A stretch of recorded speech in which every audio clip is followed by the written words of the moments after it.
America, something extraordinary is happening to our economy the mainstream media doesn't want you to see.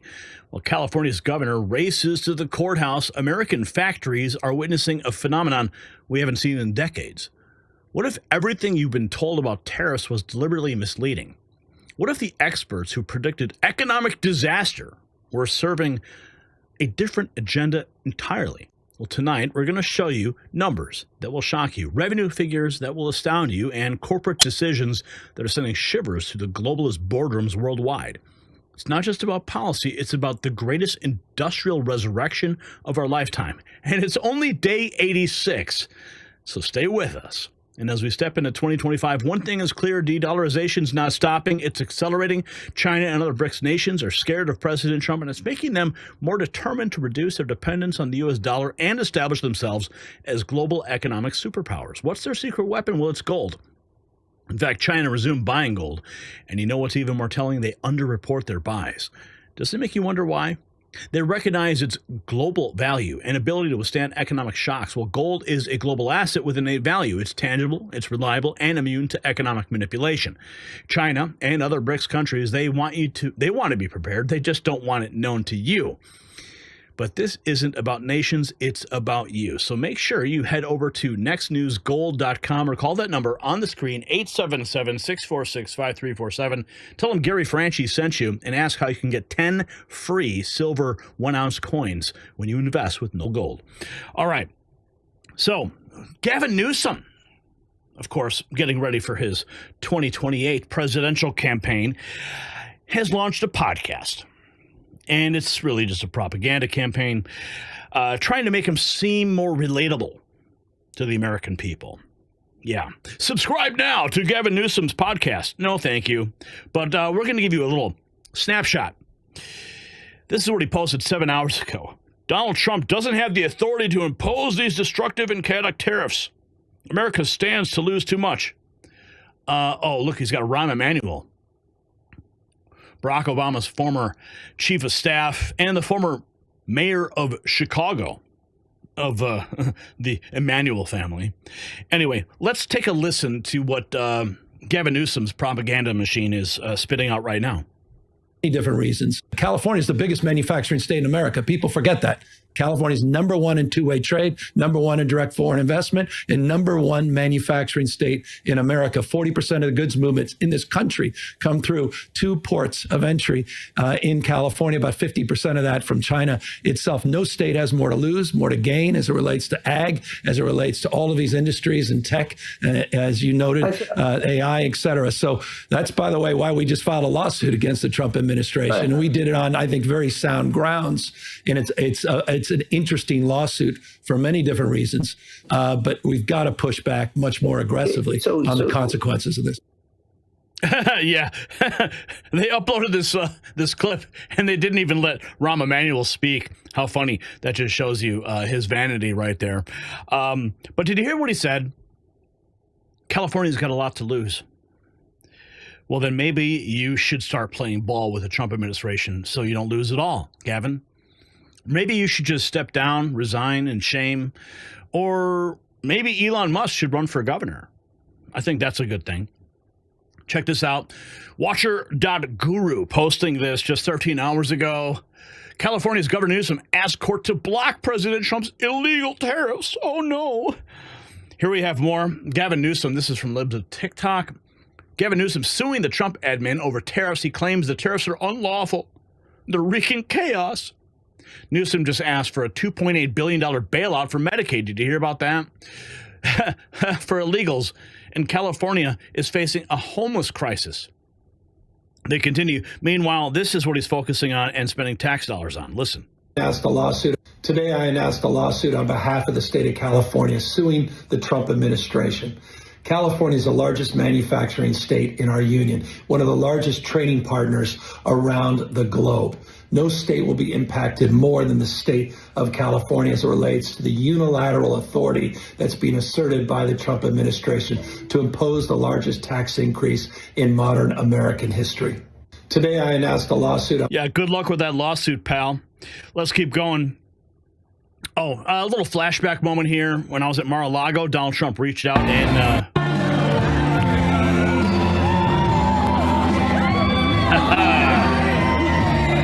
little moment there, just flashback. Donald Trump shaking my hand at Mar-a-Lago. Just thought I'd throw that in there. And then we've got this. Amid President Donald Trump's tariffs, a manufacturing boom may be coming to the United States as companies discuss moving operations to America. Could also mean a rise in AI factories, which the Trump administration says is a positive. Let's hear how News Nation framed this. American worker. With all the recent talk of tariffs, the U.S. could be on the brink of a new manufacturing boom. Some companies are now looking to move operations to the U.S., and that could mean more jobs and fewer supply chain disruptions. It could also... Oh, and what if those jobs went to California, Gavin? What if those manufacturing plants went to California? Are you still complaining about tariffs now, buddy? mean a surge, though, in AI factories, something Vice President Vance has said could actually help the American worker. We refuse to view AI as a purely disruptive technology that will inevitably automate away our labor force. We believe, and we will fight for policies that ensure that AI is going to make our workers more productive, and we expect that they will reap the rewards with higher wages, better benefits, and safer and more prosperous communities. And correspondent Nancy Liu is live for us in Orange, California. So, Nancy, what is the potential future of manufacturing here in the U.S.?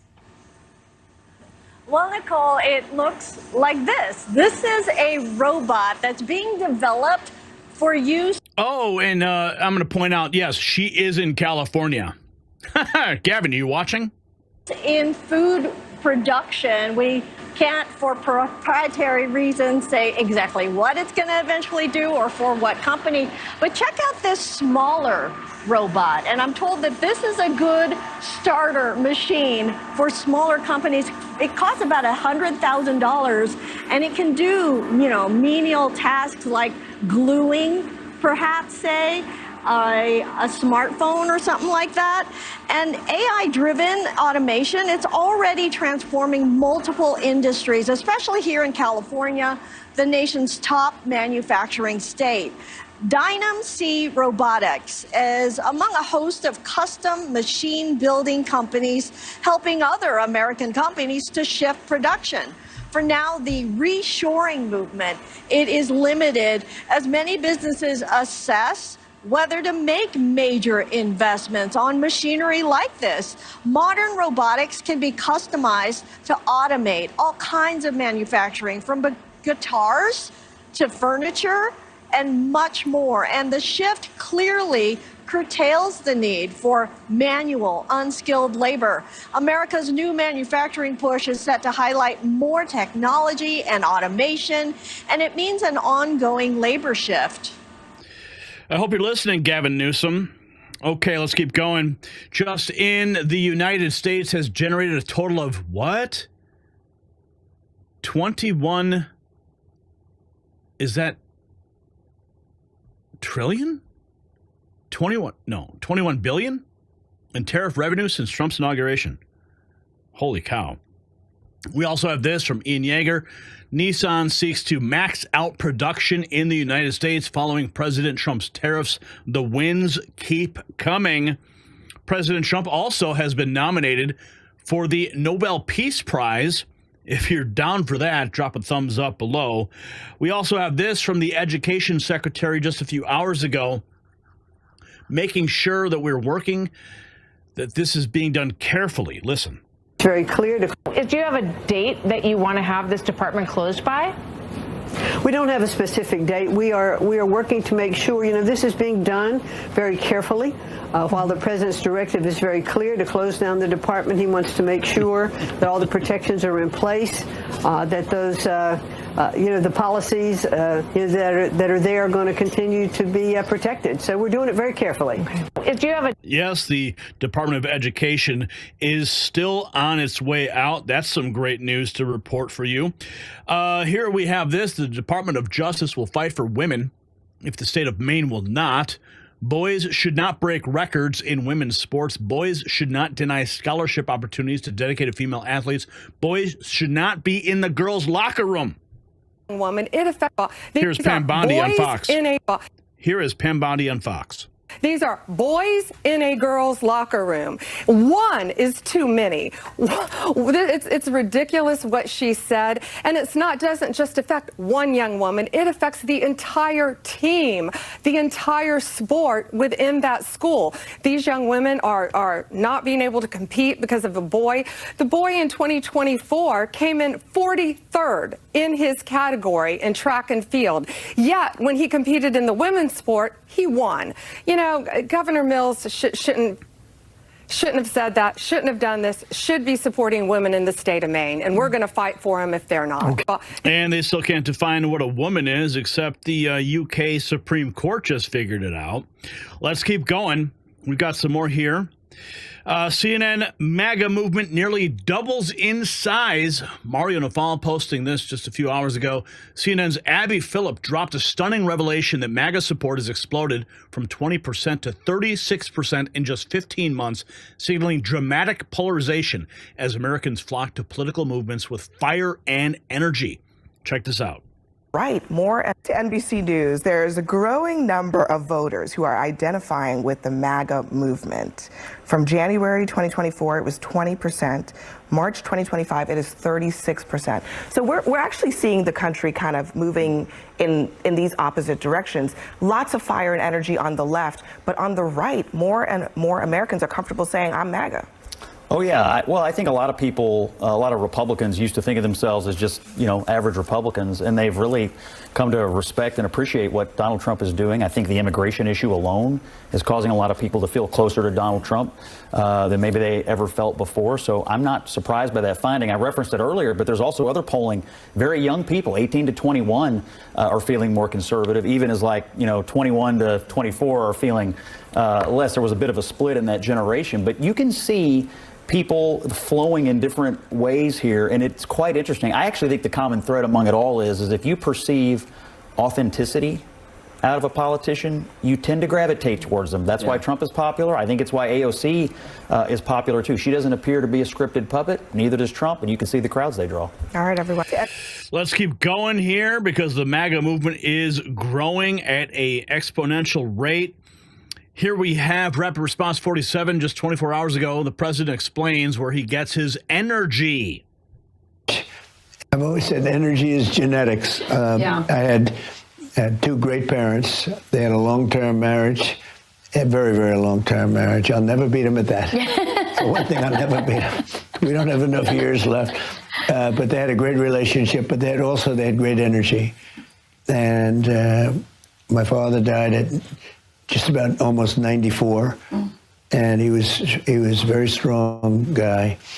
And my mother, likewise, she was a wonderful woman, but she lived a very long life, and she had a tremendous sense of energy, and she had energy inside and out. I mean, she was the life of the party, and I think that's where it comes from. I think that's where it comes from generally. I could say probably the same for you. Yeah, genetics. I think genetics is a big answer. Even, when people have a friend, his mother died at 49 from a heart attack, and his father died at 50, and he's 60, and he's walking around saying, I'm not supposed to be here.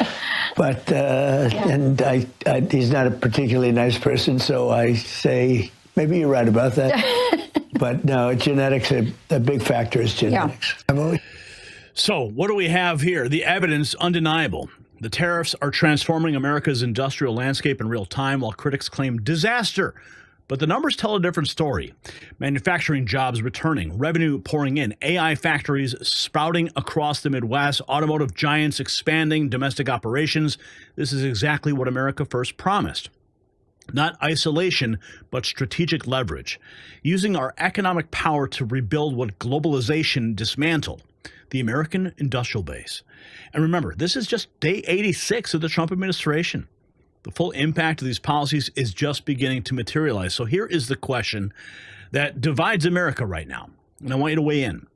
If tariffs can jumpstart manufacturing this dramatically in just 3 months, why did we wait so long to implement them?